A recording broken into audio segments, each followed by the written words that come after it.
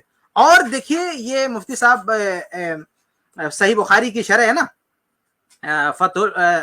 عمدۃ القاری علامہ عینی رحمہ اللہ کی شرح ہے, تو اس میں آپ دیکھیں گے کہ علامہ عینی رحمہ اللہ نے بھی عمدۃ القاری جلد نمبر 11 صفحہ نمبر 127, یہ صفحہ یہ دیکھیں ہماری کتاب میں صفحہ نمبر 290 پہ یہ بات موجود ہے, صفحہ نمبر 290 اس میں نیچے ہم نے نقل کر رکھا ہے کہ امام مالک جو ہے علامہ عینی رحمہ اللہ کیا فرماتے ہیں, وہ رکعت تراویح کے بارے میں علماء کا اختلاف ذکر کرتے ہیں.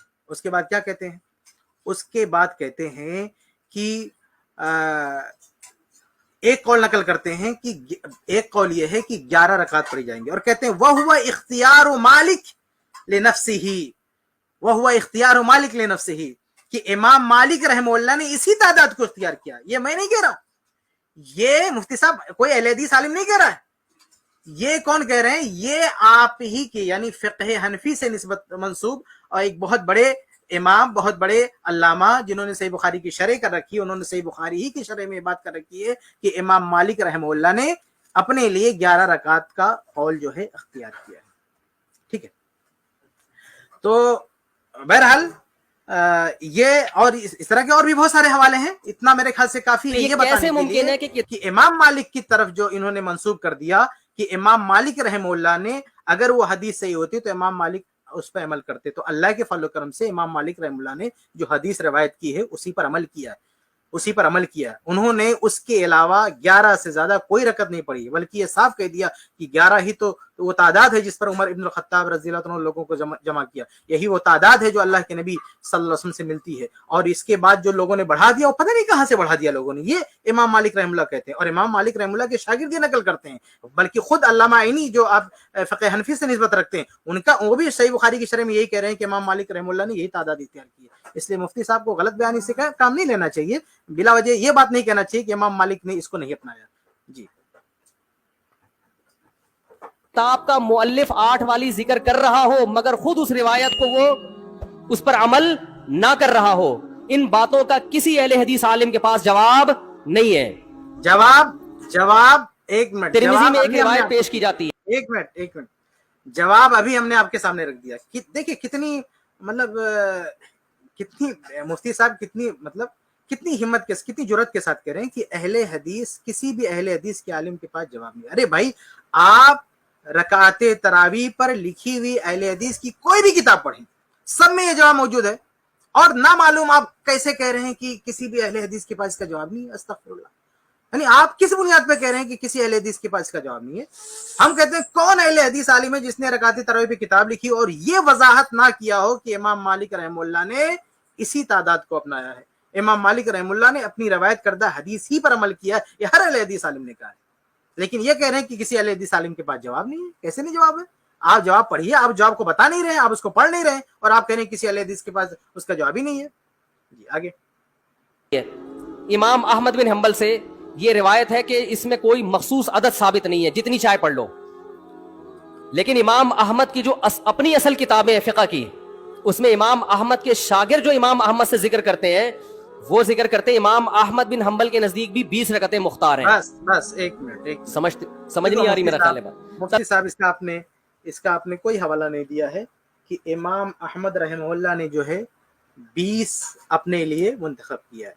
تو امام احمد رحمہ اللہ کے کسی بھی شاگرد نے ہماری معلومات کی حد تک ایسا ان سے نقل نہیں کیا ہے کہ امام احمد رحمہ اللہ نے یہ کہا ہو کہ 20 رکعت ہم اپناتے ہیں. بلکہ امام احمد رحمہ اللہ کا اس سلسلے میں جو قول ہے پوری دنیا جانتی ہے, سارے علماء جانتے ہیں کہ وہ یہ کہتے تھے کہ اس بارے میں کوئی متعین تعداد نہیں ہے. ان کا ماننا یہ تھا کہ جتنا چاہو پڑھ لو. آپ 20 کہاں سے لے آئے اس میں بھائی؟ امام احمد رحمہ اللہ کی طرف آپ نے 20 کہاں سے منسوب کر دیا؟ بلکہ امام احمد رحمہ اللہ بغیر کسی متعین تعداد کے جتنا ان کو توفیق ملتے تو نہ پڑھتے تھے. اور آپ نے تو کوئی حوالہ نہیں دیا, لیکن میں حوالہ دیتا ہوں امام احمد رحمہ اللہ کے صاحبزادے, ان کے جو بیٹے کی کتاب, ان کے جو بیٹے ہیں عبداللہ رحمہ اللہ, ان کی کتاب مسائل الامام احمد صفحہ نمبر 96, اس پہ وہ کہتے ہیں کہ رأیت ابی, میں نے اپنے ابا کو دیکھا, یصلی فی شہر رمضان,